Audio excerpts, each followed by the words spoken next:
Então vamos abrir nossas Bíblias. Apocalipse, capítulo 18,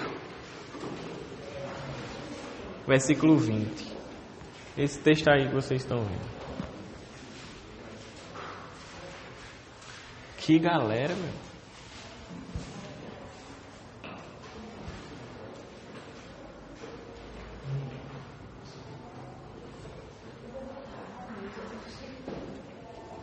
Amém? Apocalipse 18, a partir do versículo 20. Diz assim. Cadê? Celebrem o que se deu com ela, ó céus. Celebrem, ó santos, apóstolos e profetas. Deus a julgou, retribuindo-lhe o que ela fez a vocês.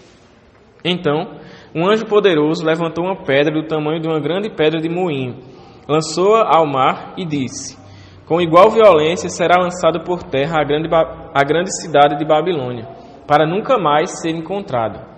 Nunca mais se ouvirá em seu meio o som de arpistas, dos músicos, dos flautistas e dos tocadores de trombeta.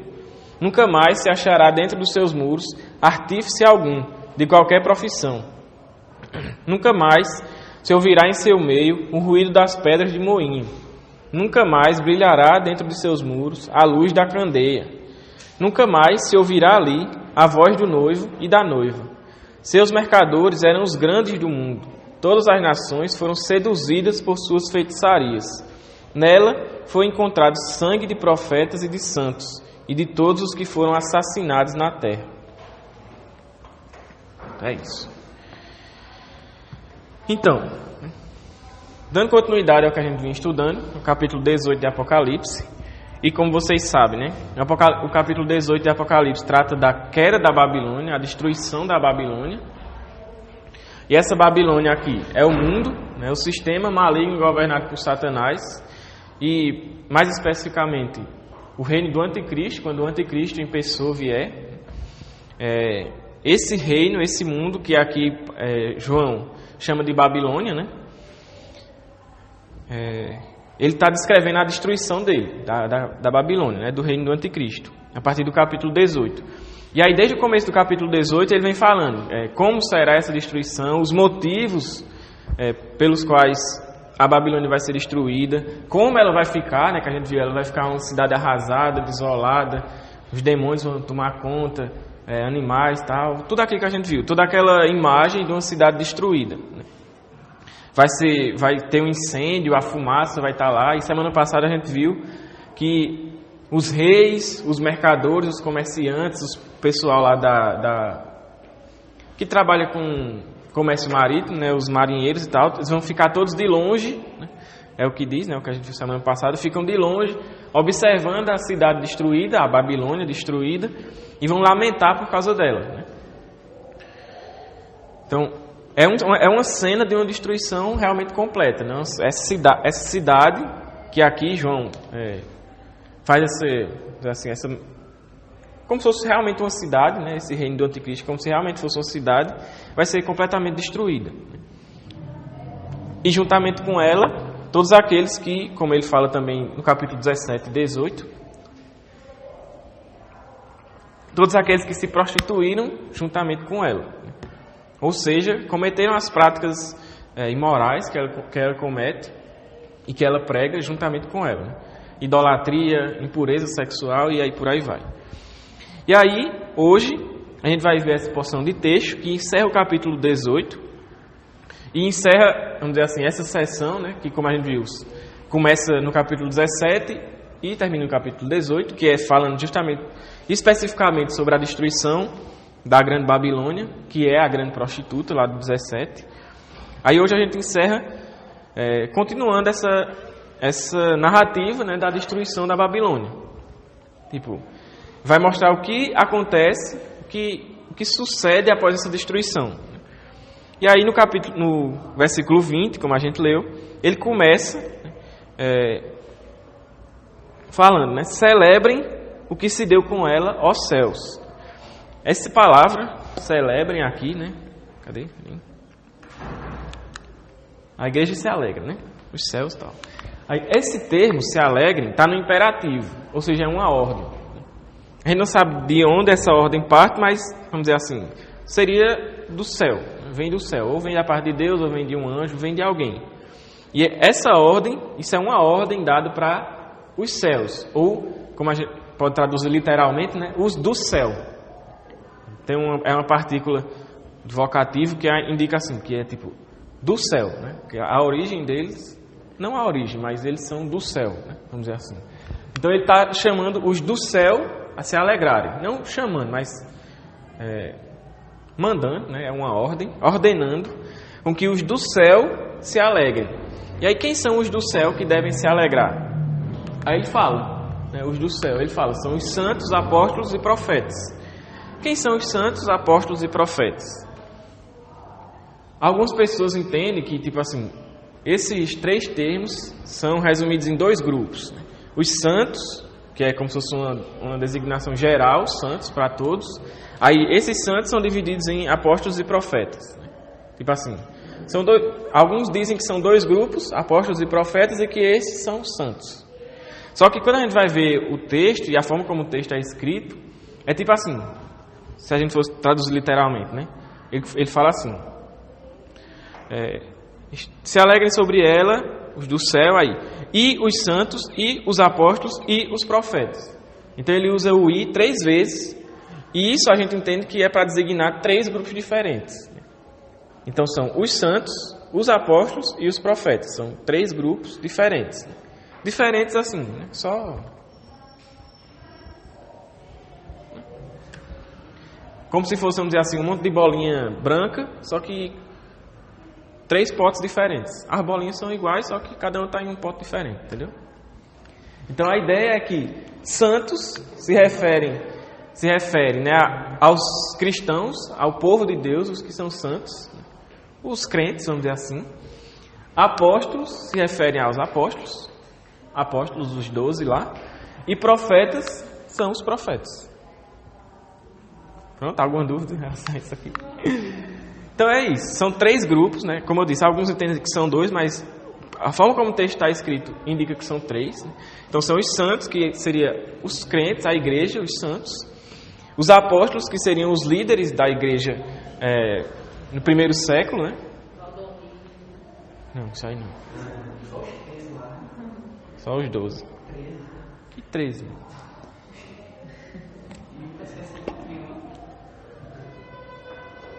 Se for assim, tem bem uns 15. Não, hoje em dia não, estou falando de antigamente. Os apóstolos de hoje em dia não contam aqui, tá? No máximo, eles estão aqui. E olhe lá. Aí, esses profetas aqui, existe uma discussão se esses profetas são os do Antigo Testamento ou se são os profetas, vamos dizer assim, da igreja, né? Tipo assim, de pessoas que receberam o dom de profecia e profetizam. De toda forma, tanto faz, né? São os profetas. Então, esses 3 termos aqui são usados para, vamos dizer assim, englobar os crentes, né? Por isso que eu coloquei aqui, a igreja se alegra. É a igreja de forma geral. Então, aqui, ele está ordenando, né, convocando a igreja a se alegrar. E o interessante é que ele diz que a igreja são os do céu. Então nós que somos crentes, nós somos do céu. É como Paulo diz, né? Nossa cidadania é do céu. Nós somos do céu. Nós estamos só peregrinando por aqui, mas nossa nação, nosso lar é lá. Então a igreja é do céu. A igreja não é da terra, a igreja é do céu. E essa igreja do céu é convocada, né, é ordenada a se alegrar.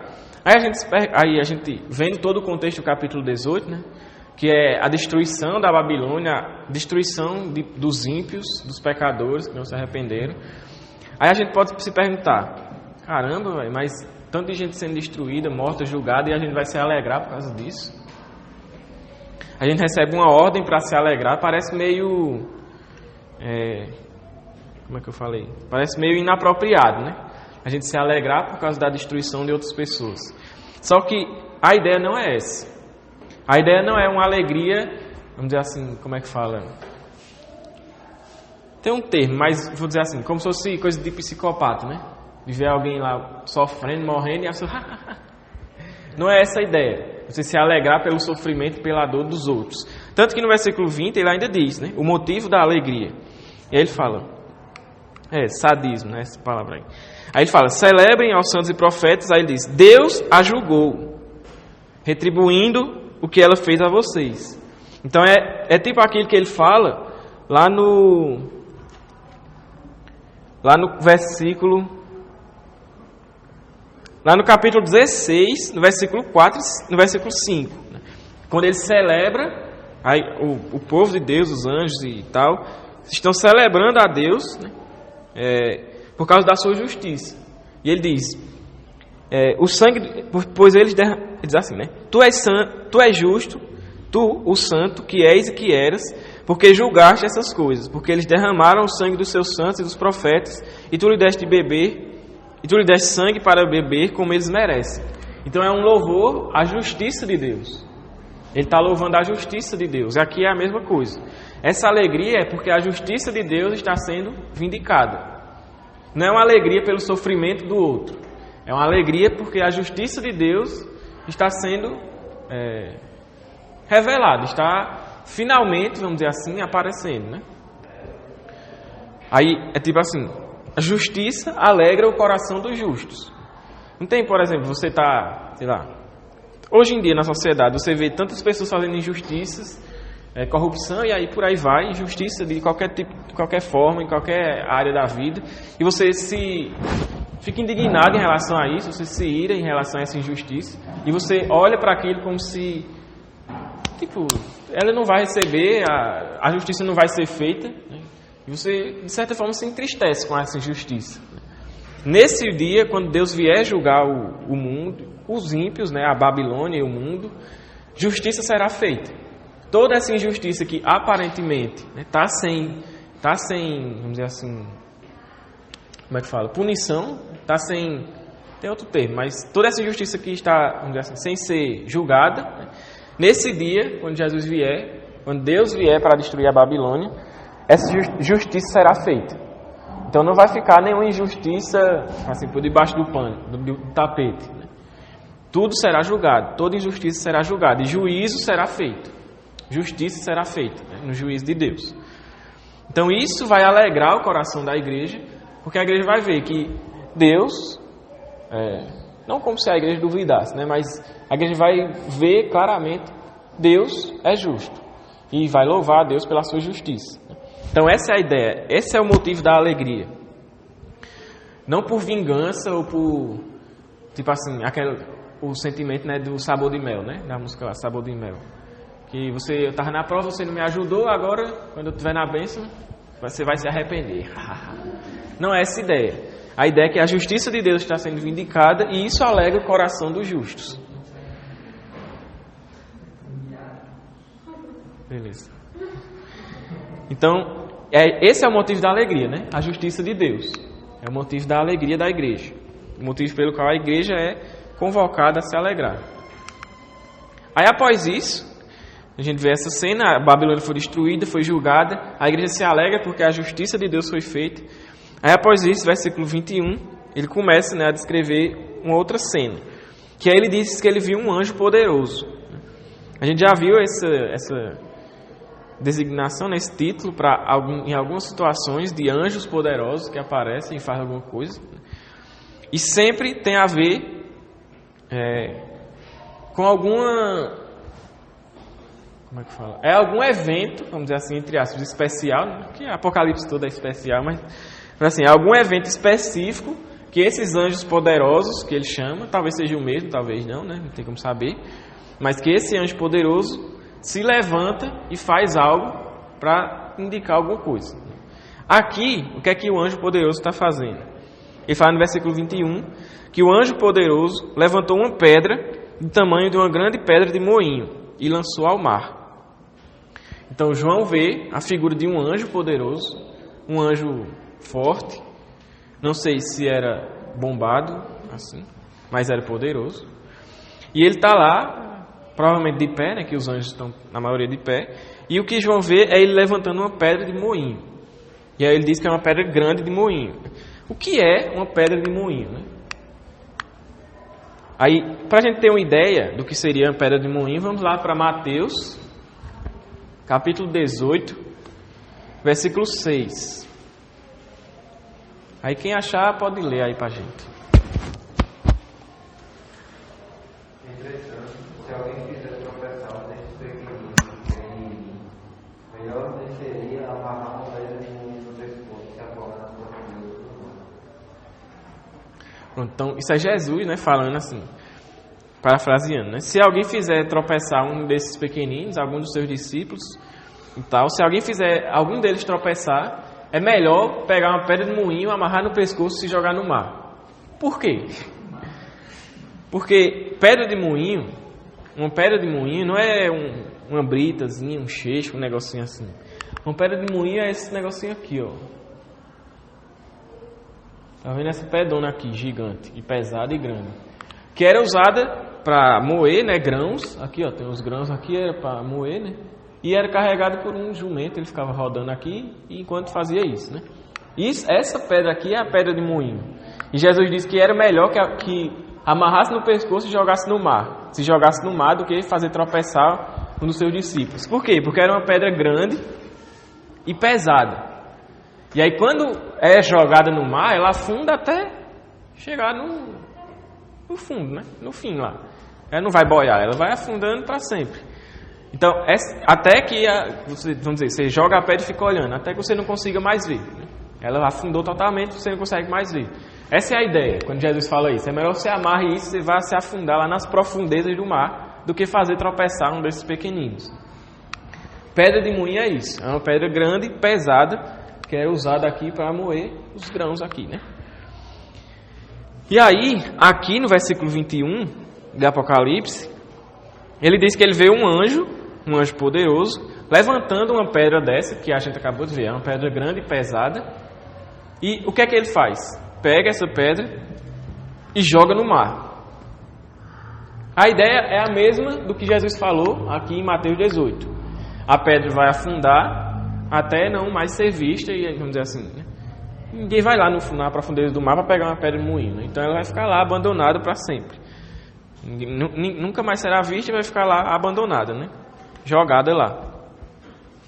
Então, essa é a ideia. E aí ele diz, da mesma forma, no versículo 21, né?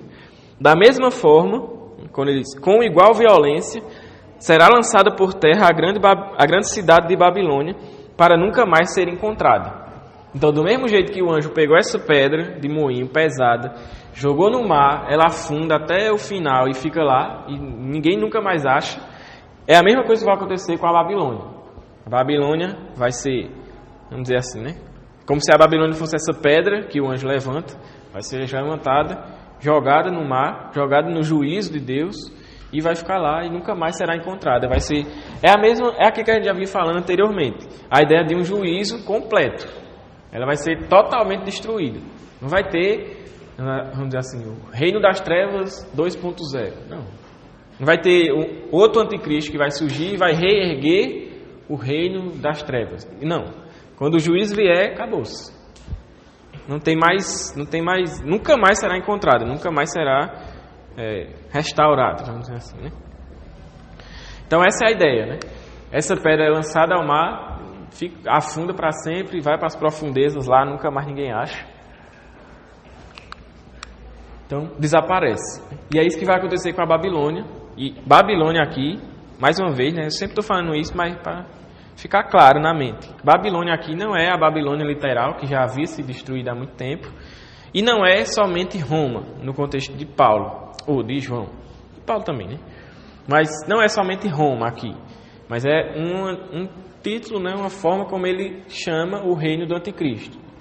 Ele usa Roma e Babilônia e também Egito e outras nações como tipificação desse reino do anticristo que vai vir, certo?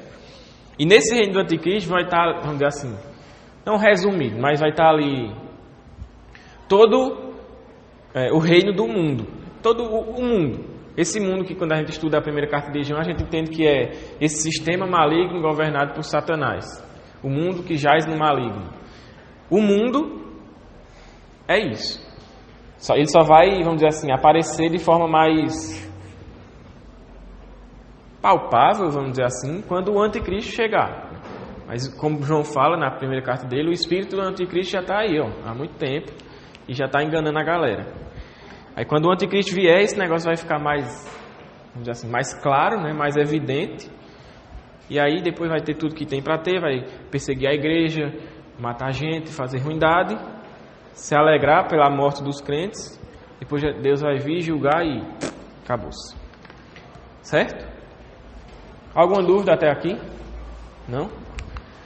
Então, isso aqui ele está de forma resumida, né, descrevendo mais uma vez o juízo da Babilônia, como ela será destruída, lançada nas profundezas e nunca mais será encontrada, desaparecida. Como é que fala? Essa descrição que ele faz é muito parecida, né, ou vamos dizer assim, pode ter sido retirada lá de Jeremias, capítulo 51. Puxa, é 64 aqui, tá? 63, 64. Aí quem achou, por favor, pode ler pra gente, tá aí.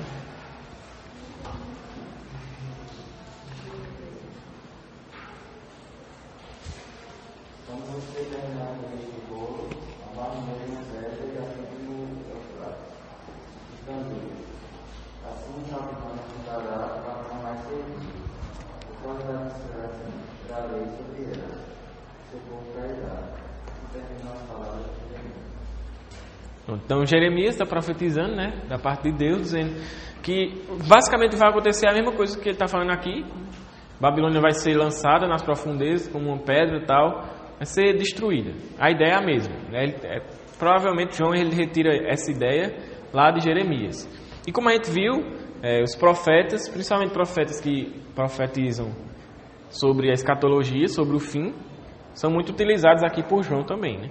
Zacarias, a gente leu muito Zacarias, Daniel, Jeremias, Isaías, né? Sempre esses profetas que estão profetizando sobre o Apocalipse, sobre escatologia, sobre o fim, João também utiliza. E aí, eu ia falar alguma coisa, esqueci, tá doido. Sim, lembrei. Jeremias aqui, ele está profetizando, é aquela ideia, né? As profecias do Antigo Testamento, elas têm, algumas delas, elas têm dois aspectos. Um aspecto histórico, que ela se concretiza ali, e ela tem um aspecto, de certa forma, principalmente essas profecias, como eu falei, apocalípticas, né? Tem um aspecto escatológico, para o final. Então, Jeremias, ele está profetizando sobre a Babilônia literal, histórica, geográfica.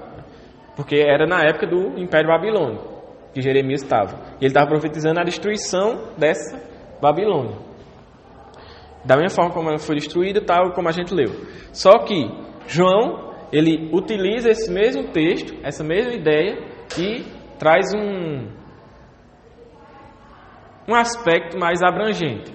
Que esse juízo não somente cairia sobre aquela Babilônia lá, como vai recair também sobre a Babilônia escatológica, né? Sobre o reino do anticristo. Então, é como eu falei, é um tipo desse reino do anticristo. Certo? Alguma dúvida? Comentários?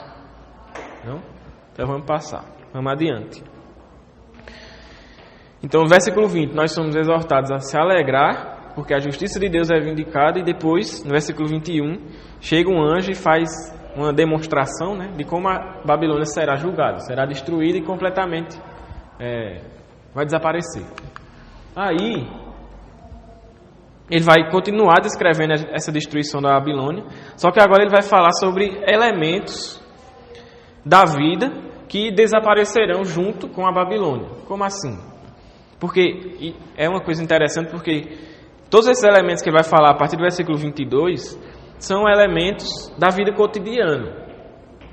São coisas da vida comum, não são coisas especiais, são coisas da vida normal, do cotidiano, né? E ele vai dizer que essas coisas desaparecerão. Qual é a ideia por trás disso? A gente vai falar de cada um delas, mas qual é a ideia por trás disso? É que tudo aquilo que os povos, as nações do mundo, as pessoas do mundo, né, os que não são crentes, os que se dobraram ao reino do anticristo e da besta, tudo aquilo que eles tinham em relação a prazer, em relação à segurança, em relação comodidade, tudo aquilo que lhe trazia, entre aspas, né, satisfação, vai desaparecer. Eles não vão ter mais essas coisas. Eles não vão ter mais essas muletas onde se apoiar. Né? Vamos lá, vamos de um por um, né? Versículo 22, ele fala, ele diz, versículo 21, a Babilônia vai ser destruída, vai ser lançada no mar, vai desaparecer completamente, nunca mais será encontrada. Aí, 22, nunca mais se ouvirá em seu meio o som dos arpistas, dos músicos, dos flautistas e dos tocadores de trombeta. Então, de forma geral, ele está se referindo à música. Não haverá mais música, não haverá mais canto nessa cidade destruída. A música que as pessoas ouviam e se alegravam e festejavam, se uniam para escutar e se alegravam, festejavam, tal, músicas não serão mais tocadas. Aí ele fala desses instrumentos aí, lira, trombeta, flauta, que eram instrumentos da época, né? Se fosse hoje em dia, ele dizer, sei lá, guitarra, bateria, baixo, teclado, violão, ele falava instrumentos da nossa época. Então ele diz, músicas e pessoas cantando, né? Músicos que cantam, não mais existirão, vão desaparecer. E essa música aqui traz a ideia de, como eu falei, celebração, de festa, de até prazer em si, né? A ideia de entretenimento. Então, essa música que as pessoas se entretiam, se alegravam, tal, não mais existirá. Eles não vão ter mais essa fonte de alegria aí. Aí ele diz, nunca mais se ouvirá o som de arpistas porque foram destruídos, abandonados. A cidade está totalmente destruída, desolada. Então, nunca mais terá som de música e etc, etc. Aí, além disso, essa é a primeira coisa que ele fala, né? A primeira coisa que some, que desaparece, são as músicas. Aí depois ele vai falar sobre trabalho. Aí ele fala no versículo 22 ainda, né? Nunca mais se achará dentro dos seus muros artífice algum, de qualquer profissão. E depois ele fala, nunca mais se ouvirá em seu meio o ruído das pedras de moinho. Então o que é que ele está dizendo? Nunca mais haverá artífice, aí ele diz, de qualquer profissão, né, de qualquer tipo de habilidade, então trabalhador, de forma geral, e nunca mais haverá ruído de pedra de moinho, que foi aquela pedra, vou voltar, né, mas aquela pedra que a gente viu, que era usada para moer o grão, era representação, ele está usando essas figuras para representar trabalho. De forma geral, o trabalho. E não no sentido de que, vamos dizer assim, como se o trabalho fosse algo ruim. Mas a ideia é que, tipo assim, aquele trabalho, aquela fonte de sustento em que as pessoas se apoiavam e colocavam sua segurança, sua confiança completamente, não mais vai existir. Então, se você... É aquela ideia, não sei se a gente falou, foi no agrupo ou se foi na escola dominical, semana passada. Mas é aquela ideia de que a gente, acho que foi aqui, que a gente, às vezes hoje em dia, né, foi aqui, lembrei, que até eu falei que o Rousseau Shedd comenta isso, comentando o texto, que ele fala que as pessoas se apoiam, por exemplo, na questão de um emprego, né, que é a questão que fala, esqueci agora a palavra, estabilidade, né, estabilidade financeira e tal, essa questão. De que o que é que o jovem de hoje em dia quer? Fazer um concurso, passar e pronto, ficar garantido para o resto da vida, né? Então essa ideia de colocar a confiança no trabalho, você confiar no trabalho, nessa segurança, entre aspas, nessa estabilidade que é oferecida. Quando a destruição do mundo vier, do mundo que eu digo, desse sistema, da Babilônia vier, quando ela for destruída, não vai ter mais esse trabalho para você colocar a sua segurança. Essa estabilidade financeira não vai mais existir. Então, é isso que ele fala aqui. Em primeiro lugar, ele fala de música, questão de entretenimento, questão de alegria, festa, toda essa questão. Isso não vai mais existir. Então, você não vai mais se alegrar nessas coisas. Não vai ter mais isso para você se alegrar. Depois, ele vai falar sobre a questão do trabalho, né? Essa segurança que é colocada em relação ao trabalho, como se fosse o trabalho que lhe sustentasse e não Deus que lhe sustentasse. Então, essa questão do trabalho, o seu sustento, entre aspas, da sua segurança vai ser destruída. Nunca mais você vai ver artífice nenhum trabalhando e nem som de moinho, da pedra de moinho lá, né? fazendo o seu trabalho. Nunca mais vai existir isso, quando a Babilônia for destruída. Aí depois ele vai falar sobre, no versículo 23, né, que ele vai dizer: nunca mais brilhará dentro dos seus muros a luz de candeia. Aí isso é interessante porque essa candeia aqui, que ele se refere, não é, vamos dizer assim, luzes, vamos dizer assim, como se fossem postes que tem na rua, na cidade, iluminação entre aspas pública, né? Na época lá, como se fosse tocha que tem na cidade. Não é isso, são candeias que eram usadas dentro dos lares, para iluminação dentro das suas próprias casas, né? Então, ele está indicando, né, que isso aqui são elementos da vida cotidiana e não vai mais haver isso. Não vai mais haver. E essa candeia era uma ideia de quê? Que era acendida durante a noite, né, obviamente, ninguém vai acender luz de manhã, de dia. Então, era a ideia de que durante a noite eles poderiam ainda, vamos dizer assim, entre aspas, né, viver. Não estariam em escuridão total, eles poderiam fazer outras coisas, como, por exemplo, trabalhar, ou assim por diante, né? Fazer o que eles faziam lá. E até se envolver em, como fala, né? Em caminhos ocultos, né? Pecados de prostituição. As pessoas iam nas escondidas de noite para fazer as coisas erradas. Então, não mais vai haver isso. Essa questão da, entre aspas, né, vida noturna e na questão do cotidiano.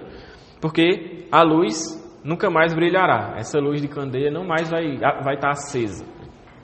O que vai existir são trevas, escuridão completa para a Babilônia. E trevas a gente entende que se refere a juízo divino, né? E morte, e etc. Então não mais a luz, né, dessas candeias brilhará. Vai ser trevas e escuridão para a Babilônia. Depois, a próxima coisa que ele vai falar, ainda no versículo 23... é que nunca mais se ouvirá ali a voz do noivo e da noiva. Aí, isso, né, ele usa o contexto, uma imagem de casamento, né, noivo e noiva, que era, vamos dizer assim, é onde a gente encontra, é onde tem uma grande demonstração de alegria. Então ele usa essa imagem, né, de voz de noivo e noiva para representar um casamento, que é ali onde tem festas, alegria, né, alegria. Então ele está dizendo, vocês não mais vai existir essas alegrias aí, essas festas, essas celebrações. Alegria, como ele fala, como eu coloquei aqui. Não vai ter alegria no seu meio. Isso vai sumir. Não mais vai ser ouvido o som de a voz, né, do noivo, a voz da noiva. Não mais vai ter celebrações de casamento, celebrações de seja o que for. E se você olhar de forma geral, ele está falando música, trabalho, vamos dizer assim, a vida no cotidiano, né, à luz da candeia, e casamento. São coisas boas. Isso não é necessariamente pecado. Trabalho não é ruim, trabalho não é pecado, trabalho dignifica o homem. Música é boa, música é massa, música você pode louvar a Deus, adorar a Deus de uma forma bela, né, harmoniosa, rítmica, melodiosa, tá? Então é uma coisa maravilhosa a música. Aí a luz, né? Luz é bom, luz. E festas, alegria, casamento, isso não é errado de modo geral. Isso não são coisas erradas.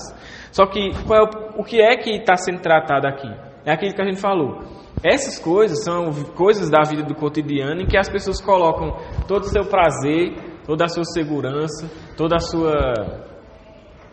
sua energia, vamos dizer assim, nessas coisas. Como se a vida fosse isso. Simplesmente isso. Como se a vida fosse acordar, trabalhar, comer, ter alguma alegriazinha, depois, pronto, dormir de noite e tal. Pronto. E depois no outro dia a mesma coisa. Como se a vida fosse isso. Então as pessoas estão totalmente entregues a isso, vamos dizer assim. Sendo que a vida não é isso. E essa segurança que a gente pode colocar nessas coisas, isso é algo passageiro. É aquela mesma ideia que a gente sempre fala. Esses prazeres do mundo são passageiros. Essas coisas que o mundo oferece em relação à estabilidade, segurança, prazer, alegria, é tudo passageiro. Porque quando Deus vier julgar a Babilônia, você não mais vai ouvir sons de música, não vai ver trabalho, não vai mais ver coisas do cotidiano, não vai mais ver festas e celebrações. Tudo isso vai passar. Acabou. Aqueles a quem está reservado o juízo vão para o juízo, o lago de fogo, a segunda morte, e aqueles que está reservado o céu, né, a herança que está guardada em Deus, vão lá para o céu, né, se alegrar na Nova Jerusalém, como a gente vai ver depois. Então, essa é a ideia, né? Não é que essas coisas são necessariamente erradas, mas a ideia de que a gente tem vivido como se a vida fosse isso. É aquilo que, por exemplo, na época de Noé, e que até Jesus fala que vai acontecer no tempo do fim, né? Quer dizer assim, as pessoas vão estar bebendo, comendo, se casando, dando em casamento, ou seja, vão estar vivendo a vida comum, como se isso fosse a vida, como se só isso fosse a vida.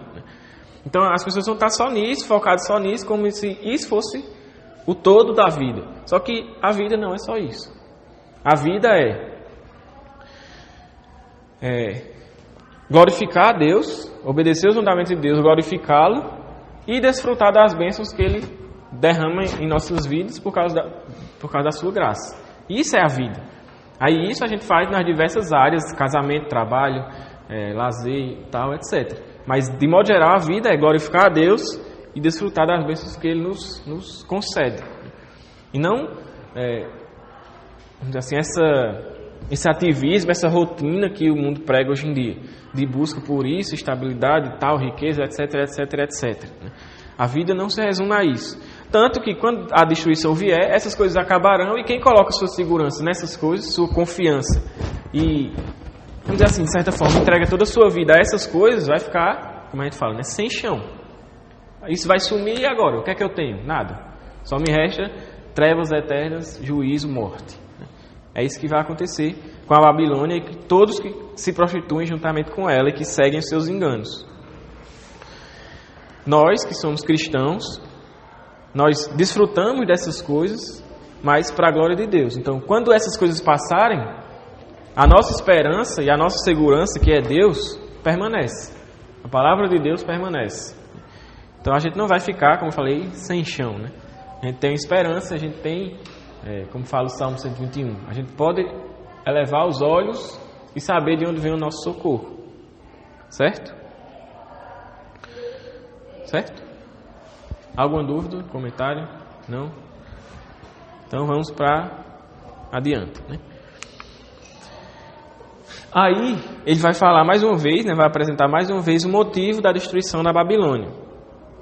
E o motivo pelo qual a Babilônia está sendo julgada, né? E aí ele fala, ainda no versículo 23, né, ele diz assim: os seus mercadores eram os grandes do mundo. Todas as nações foram seduzidas por suas feitiçarias. E no 24 ele diz: nela foi encontrado sangue dos profetas e de santos e de todos os que foram assassinados na terra. Então, essa é mais uma vez a apresentação dos motivos pelos quais a Babilônia vai ser destruída, né? Aí, o que é que ele vai falar? Em primeiro lugar, ele vai dizer que os seus mercadores ou comerciantes eram os grandes do mundo. O que é que isso significa? Esses comerciantes aqui são os mesmos que ele fala nos versículos anteriores, do capítulo 18, que são os comerciantes que se enriqueceram por causa do comércio com a Babilônia, né, com Roma, com a grande prostituta. E esses comerciantes, como ele fala aqui, que são os homens poderosos, né, são os, como é que ele fala? Os grandes do mundo. A ideia é que eles são os que mandam no negócio aí. Eles se enriquecem pelos seus comércios, conquistam posições de prestígio, né, de poder, de autoridade, e eles que mandam em tudo, né?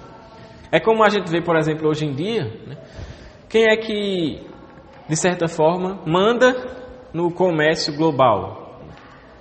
São as pessoas poderosas, os ricos. Você vê aquele homem lá, que o povo fala, né, do negócio dos bitcoins lá, esses negócios, essas doidices. Bitcoin, sei lá. Essas moedas que tem, que é tudo de mentira, né? Aí o cara, aí diz que o cara disse não sei o que, não sei exatamente, mas disse que o cara, aquele homem lá, como é? Elon Musk, aquele rapaz que quer ir para Marte. Aí ele disse que ele falou não sei o que lá, só dele falar um negócio, o preço do Bitcoin já foi alterado, um negócio gigantesco. Por quê? Porque é o negócio Cristiano Ronaldo. Diz que Cristiano Ronaldo fala, não tome coca, beba água. Aí diz que a coca, eita, a Coca-Cola agora. Por quê? Porque são os homens, vamos dizer assim, poderosos da terra, que o que eles falam, uma coisinha que eles falam, uma coisinha que eles fazem, impacta de modo geral praticamente em tudo. Essa é a ideia, né? Esses homens poderosos que se enriquecem por causa... E essa riqueza não é uma riqueza lícita, é uma riqueza que vem da prostituição com a Babilônia, de se envolver com ela no que for necessário se envolver para a riqueza, para eles serem ricos. Então, essas pessoas que se enriquecem, que conquistam poder, prestígio, é quem manda na sociedade. Você pode dizer, não é não. Mas, no fim das contas, é. Por exemplo, a gente vê, sei lá, a gente diz, né, os Estados Unidos é a maior potência do mundo. Né? Aí, por que é a maior potência do mundo? Porque a maioria dos caras mais ricos do mundo estão lá. Aí, se precisar fazer um negócio, faz. Aí, se precisar construir um foguete para não sei para onde, e os caras constroem assim, tira do bolso, constrói aí. E aí esses caras, não, a gente está construindo um foguete para quê? Não, para que depois a gente possa colonizar Marte e morar lá. Então, a gente vai criar uma sociedade em Marte. De certa forma, ele está querendo fundar uma sociedade, uma nação, vamos dizer assim, uma nação marciana. Né? E aí, ele está comandando a sociedade. Então, esses homens poderosos são os que comandam a sociedade. E aqui, do mesmo jeito, como ele fala, são os grandes do mundo, são os que comandam. E é por isso que, lá no capítulo 13, ele fala que aqueles que não se dobrarem diante do anticristo, não adorarem o anticristo e consequentemente não vão receber a marca da besta, eles não vão poder participar de comércio, de compra e venda, né? Aquilo que a gente falou lá no capítulo 13. Só quem vai participar disso é quem tem a marca da besta. Eu estou apontando aqui porque, né? Só para estou dizendo que vai ser uma marca aqui, uma tatuagem, não. Só pela questão lúdica.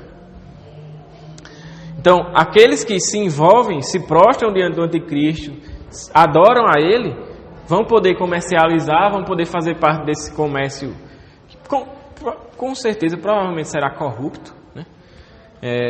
Vão se envolver nessas coisas aí erradas, vão se enriquecer, vão ser os homens poderosos do mundo. Aqueles que não fizerem isso, como a gente tem, por exemplo, o exemplo lá das igrejas. Eu não lembro agora qual é a igreja, mas é uma igreja que era pobre, né? E os crentes, eles não conseguiam fazer parte do comércio, porque para fazer parte do comércio teria que participar dos cultos pagãos idólatras e adorar outros deuses e se envolver em práticas sexuais e morais e assim por diante. Né? Então os cristãos não poderiam se envolver no comércio daquela cidade por causa disso. E aí por isso eles eram pobres. Aí Jesus fala, né? Eu sei que você é pobre, eu sei, não sei o que lá, mas você é rico e tal. Então, é isso que vai acontecer com aqueles que não se dobrarem diante do anticristo e que não vão receber a marca da besta. Né? Eles não vão poder comercializar, não vão poder ser os poderosos do mundo. E o que vai acontecer? Eles serão perseguidos. Isso é o que Apocalipse fala o tempo todo.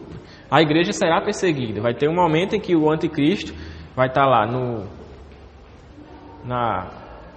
sei se essa expressão é correta, mas na pompa do seu poder, não sei. Vai estar lá, né, no ápice do seu poder, governando lá, unindo as nações e tal, e paz mundial, e tal, e etc, etc.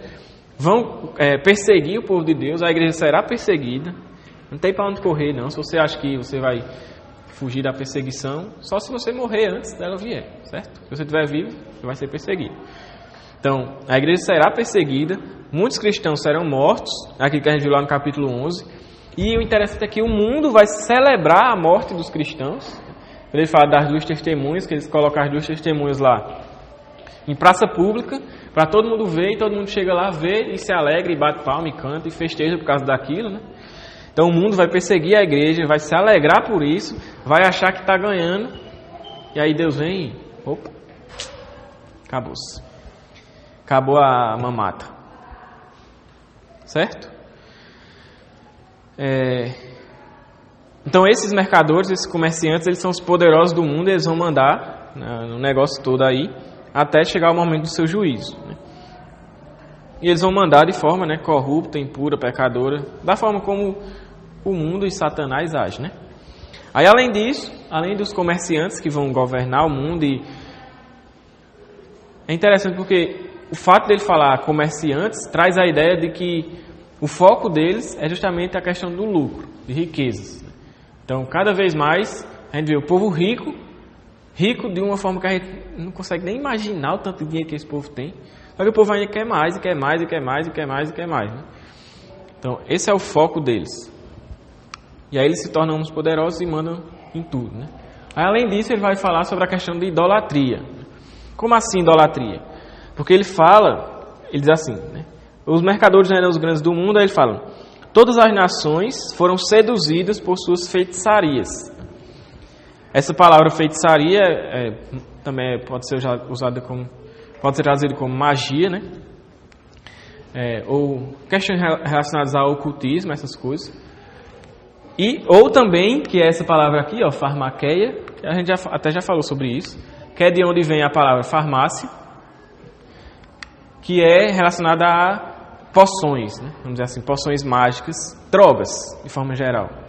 Então, o que ele está falando aqui por isso que remete à idolatria, porque nos cultos, isso não é uma coisa de hoje, né? Que o povo vai para, sei lá, vai para a Amazônia, lá para o meio dos índios, aí toma aquele chá lá e fica vendo tudo que tem no inferno, o povo fica vendo. Aí, eita, alcancei o plano astral, e agora eu estou ligado com Deus, com a divindade, com a natureza. Isso não é de hoje. Né? Desde muito tempo os homens se drogam e buscam essas poções, né, essas feitiçarias, é isso que a palavra quer dizer, para tentar alcançar, vamos dizer assim, esse plano astral e ter esse encontro com a divindade. Isso não somente droga, tipo, aquela plantinha lá, né, a erva, ou essas drogas assim. Droga sintética não, que existe só mais para cá, né? Não nessas épocas. Mas também bebidas alcoólicas, vinho, ficar embriagado demais. O povo usava isso em contexto de culto, de adoração. Então ia para... Principalmente tem até um deus grego, que é o deus do vinho, né? Como é o nome dele? Dionísio, Baco, sei lá. Acho que é a mesma coisa, só que com dois nomes diferentes. Né? Então... eles faziam o que nesse culto a esse rapaz? Enchia a cara. Então, essa ideia de feitiçaria, a gente ficou olhando para ali, enfim.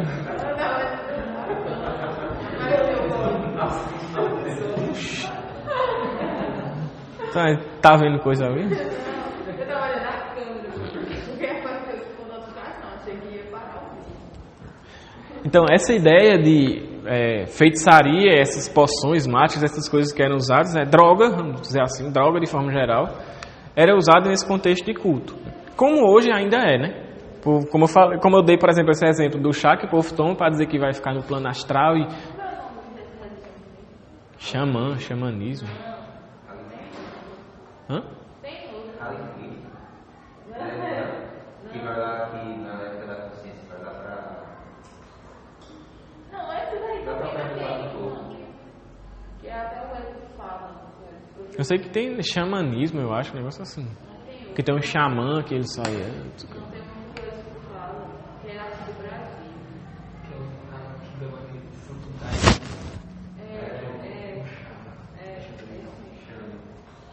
Então, não usem drogas, tá?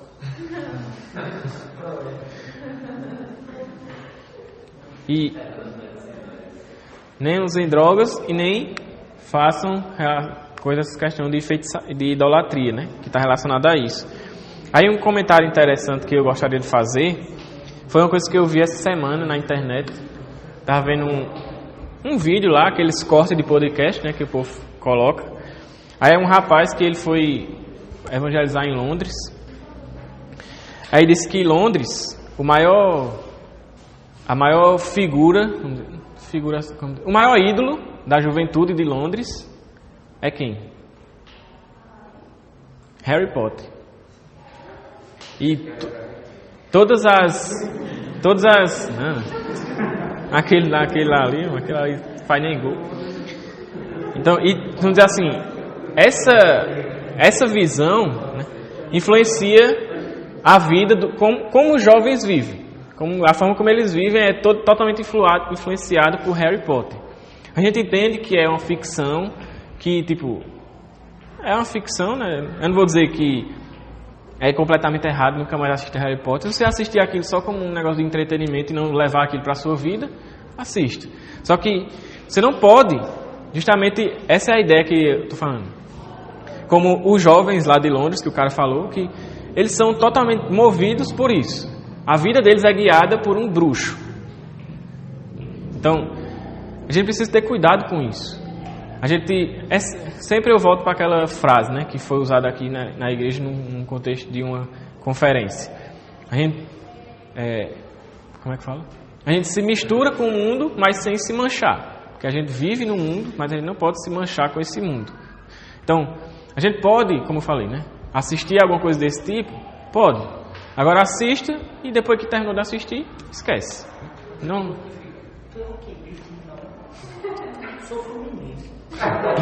Pior ainda. Pior ainda.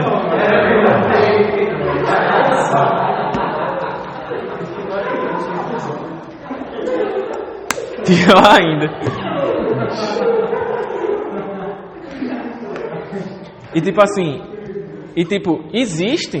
existe de verdade na vida real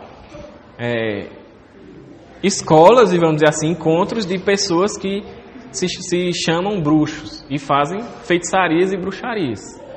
Eu não sei até que ponto isso funciona e isso é real, mas o povo se reúne para fazer essas coisas e estudar essas coisas. Então você vê como isso influenciou a mente das pessoas. E de certa forma, querendo ou não, isso é idolatria. E a gente precisa ter cuidado com isso, certo? Por quê? Porque é aquilo que a gente já falou. Todas essas coisas de entretenimento, prazeres e tal, que o mundo oferece, e que talvez não sejam necessariamente más em si, mas se a gente tiver um sentimento errado em relação a elas, isso se torna mal. Essa é aquela história lá da faca, né?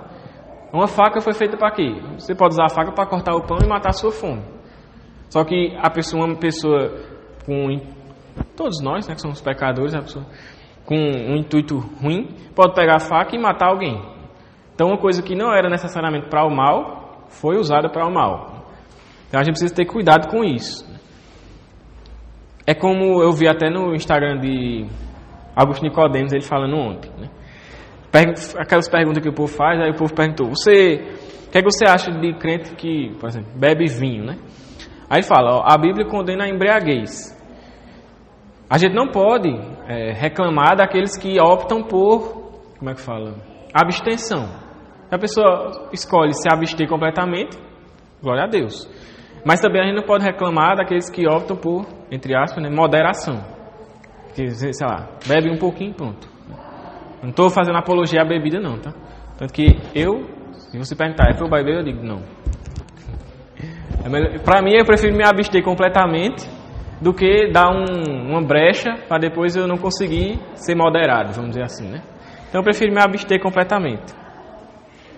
Então, a ideia é essa, é tipo assim, se você quer se abster dessas coisas, tudo bem, não tem problema nenhum, você pode se abster, é uma escolha sua.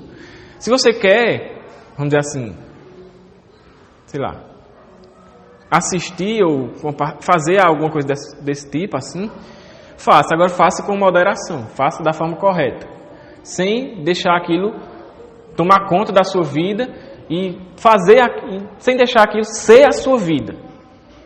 E muitas vezes, eu até já falei isso aqui, a gente diz assim, mas, como eu falei, né? Assistir uma série não é pecado, eu só não preciso me envolver. Só que, beleza, isso que você falou está correto. Só que a gente usa isso como um pretexto para fazer justamente o que é errado. Para se envolver e ser totalmente influenciado. E quando alguém disser, você está errado. Não, mas não é errado eu assistir isso e fazer isso. Então a gente precisa ter cuidado, porque a gente não vai dar satisfação ao pastor, ou ao líder, ou a seja quem for. A gente vai dar satisfação a Deus. E Deus conhece o nosso coração. Ele sabe se a gente está dando uma desculpa esfarrapada, ou se a gente realmente está agindo da forma correta, com moderação e equilíbrio. Então a gente precisa ter cuidado com isso. E se há algo que nos faz pecar, como Jesus fala, é melhor a gente arrancar e jogar fora. E a gente sabe o que nos faz pecar. Então é melhor a gente arrancar e jogar fora. Jesus fala, é melhor você entrar no céu sem um braço ou sem uma perna do que você ir para o inferno com o corpo todo. Todo mundo concorda com isso, né? Então é melhor a gente ter cuidado nas coisas que a gente faz e fazer coisas que a gente tem certeza do que a gente ir com dúvida em certas coisas e acabar pecando. Certo? Isso.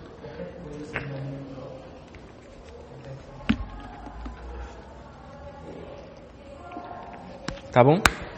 Então é isso. Aí, prosseguindo, a outra coisa que ele vai falar é sobre a matança, né? Matança de homens.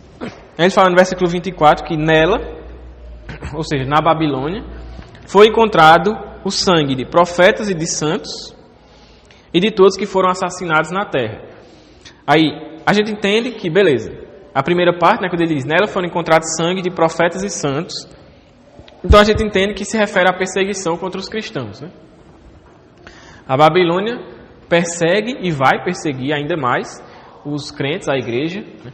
E vai derramar o sangue dos crentes, dos santos e profetas serão derramados, né? A igreja, alguns crentes serão mortos. Então, por causa disso, é por isso que ele fala também lá no capítulo 6, né? Toda vez eu não sei se é capítulo 6, eu sei que é a sexta... Não, é a quinta trombeta. Eu não lembro se é capítulo 6 ou é capítulo 5. Toda vez eu confundo. Mas é algum dos dois capítulos que ele está falando da quinta trombeta, não. Quinto selo. Que ele fala que os mártires, eles clamam diante de Deus, né? Dizendo, Senhor, quando o Senhor vai julgar o nosso sangue, né? Parafraseando, algo do tipo. Quando o Senhor vai julgar, vai vingar o sangue que foi derramado, o nosso sangue. Aí Deus fala, espere um tempo mais que o juiz vai vir. Então, a gente entende que existem os mártires que foram mortos pelo mundo, pela Babilônia, e é o que ele se refere aqui aos santos e profetas. O sangue deles está, vamos dizer assim, na conta da Babilônia e vai ser cobrado dela. Só que depois ele continua falando sobre, depois ele fala, né? O profetas e santos, ele fala, e de todos os que foram assassinados na terra. Então, ele, vamos dizer assim, abre, né, o campo, vamos dizer assim, para não somente dizer que o sangue dos santos, dos mártires, vai ser cobrado da parte dela, mas o sangue de todos os que foram mortos na terra. Então, todas as pessoas que foram assassinadas, é o que ele fala aqui, né? Todos aqueles que foram assassinados e que o sangue foi derramado, isso vai ser cobrado da Babilônia, do mundo, né? Por quê? Porque matar é pecado. Lá, um dos 10 mandamentos diz, não matarás. Então, assassinar alguém é pecado. Tirar a vida de alguém é pecado. E se é pecado, então é algo, vamos dizer assim, natural desse reino do mundo do anticristo. Então a culpa é dele, a culpa é dela mesmo. Das mortes de todas as pessoas que foram assassinadas na terra, a culpa é deles.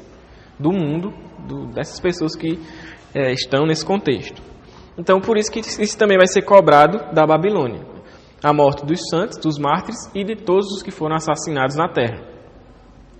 De forma geral, todas as mortes ou assassinatos que foram causados vão ser cobrados da Babilônia. Esse é um motivo da destruição dela. E muita gente já morreu, né, ao longo de toda a história. Então você vê, vamos dizer assim, a montanha de corpos que vão se amontoando e que depois tudo isso vai ser cobrado da Babilônia. Isso mostra, vamos dizer assim, a severidade e a grandeza deste juízo que ela vai receber. E, para concluir, né, Hernandes Dias Lopes, ele sempre faz nessas perguntas assim, como é que fala? Que faz você refletir, né? E aí ele termina o comentário do capítulo 18 perguntando, justamente fazendo uma pergunta para o leitor, né? Onde nós nos encontramos?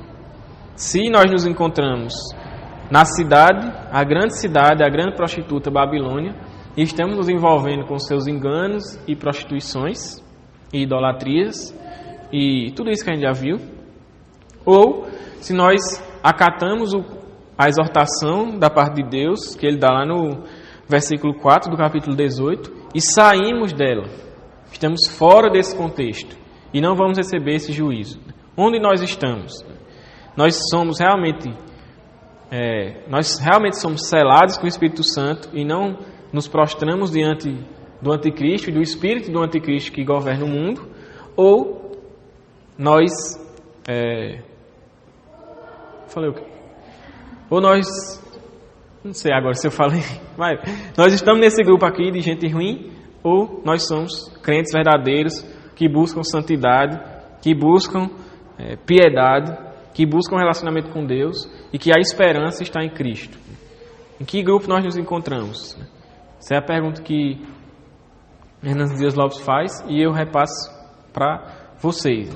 Onde a gente se encontra? Como tem a música lá do Rodolfo Abrantes. Quem sou eu? Sou joio ou trigo? O que eu sou? Eu sou mais um impostor ou eu sou realmente amigo de Deus? A gente precisa ver isso, a gente precisa pesar isso no nosso coração e pensar, porque ainda há tempo de arrependimento, como a gente vem estudando, né? Deus ainda permite arrependimento, mas no momento em que Ele vier para julgar, que você no momento que você enxergar Deus vindo julgar o mundo, você não vai agora se arrepender porque você viu que o juiz vai vir. Como, por exemplo, um filho faz uma coisa ruim para a mãe, para os pais, né? Aí o filho tem o tempo todo para se arrepender e pedir perdão, mãe, eu fiz a coisa errada. Só que aí quando a mãe chega com um cinto para dar, aí é que ele vai pedir desculpa. Não existe mais isso. A surra vai vir agora. Então, essa é a ideia. Quando Deus vier com juízo, não tem mais arrependimento, não. É aquilo que a gente falou, o vinho da ira de Deus é sem mistura. Antes tinha, como Hernandes Lopes fala, antes tinha misericórdia. E era permitido o arrependimento. Deus trazia juízo, como fala lá em 1 Coríntios, né, que a gente lê na ceia. Nós somos julgados pelo Senhor para não sermos condenados com o mundo. Então a gente se arrepende e não é condenado com o mundo. Mas no momento em que Deus vier de forma final para julgar, com o vinho da sua ira, é sem mistura, sem misericórdia. É ira.